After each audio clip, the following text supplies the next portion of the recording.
Um erro que acontece com muitas pessoas, já aconteceu comigo. E às vezes, assim, a gente tá distraída, né? Esqueceu um pouquinho ali, esse erro acontece. É o excesso de tempo de descanso na massa.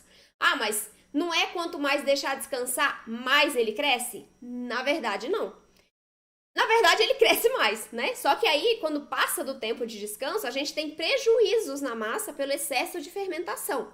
Então, por isso que a gente precisa ficar de olho no tempo de descanso dos nossos pães sem glúten. Eles precisam descansar para que o fermento biológico haja dentro da massa, para que ele fermente a nossa massa. Entretanto, se esse ponto de descanso passa, a gente tem prejuízos na fermentação, a gente tem prejuízos na umidade e no volume desse pão. Então, eu tenho um pão mais baixo, um pão mais seco, porque passou do tempo de levar para assar, minha massa rachou em cima. Então, eu tenho esse problema de sair os gases e sair a umidade da massa e o resultado final não vai ser legal, tá? Então, é importante você conhecer esse erro. Tem um outro erro também, que é a temperatura na sua região. Nossa, mas interfere? Interfere. Interfere porque o pão vai fermentar através da ação de micro-organismos vivos, certo? As leveduras que estão ali no nosso fermento. Se eu tenho uma região muito quente, eu tenho um trabalho muito mais rápido dessas leveduras, ou seja, a minha fermentação vai acontecer de maneira muito mais rápida quando eu estou numa região mais quente.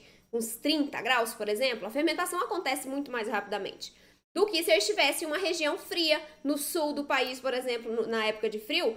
Quando a gente está fermentando um pão, ele fermenta bem mais lentamente, porque o trabalho da fermentação ali das leveduras acontece de maneira mais lenta, por conta da temperatura mesmo, né? A gente, quando tá frio, a gente não quer ficar quietinho em casa? É o mesmo conceito, tá? Quando tá frio, as leveduras trabalham mais lentamente. Então, a gente precisa corrigir esses erros para que a gente consiga fazer uma fermentação efetiva, para que a massa não fique muito tempo fermentando também, porque se passar ali a gente tem perdas de ação do fermento, a gente pode ter um sabor ali mais ácido na receita, né, pela liberação dos ácidos pela fermentação excessiva em um tempo muito grande. Então, a gente precisa conhecer alguns erros. E esses dois podem ser dois pontos cegos, dois erros que você esteja cometendo, mas não sabe que isso é um erro que pode estar ocasionando seu pão ficar seco, farelento, duro no dia seguinte. Tudo bem?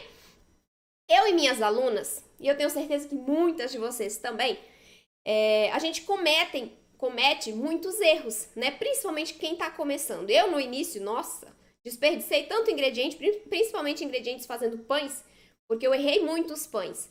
Eu não sei se vocês conhecem a história do meu pão francês perfeito, ele saiu na 15ª receita, na 15ª tentativa.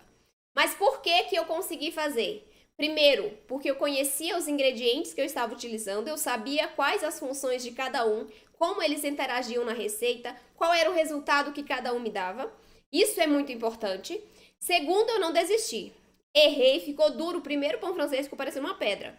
Duro, rachou, ficou horrível. Desisti? Não. Fui lá e fiz de novo. 15 vezes. Mas o pão francês saiu. Então, persistência é muito importante, principalmente para quem está começando, não tem prática nesse tipo de receita e eventualmente erra ou não alcança o resultado que busca, tudo bem? Mas é importante não desistir porque você chega lá, tá? E eu tô aqui para facilitar e acelerar esse seu resultado.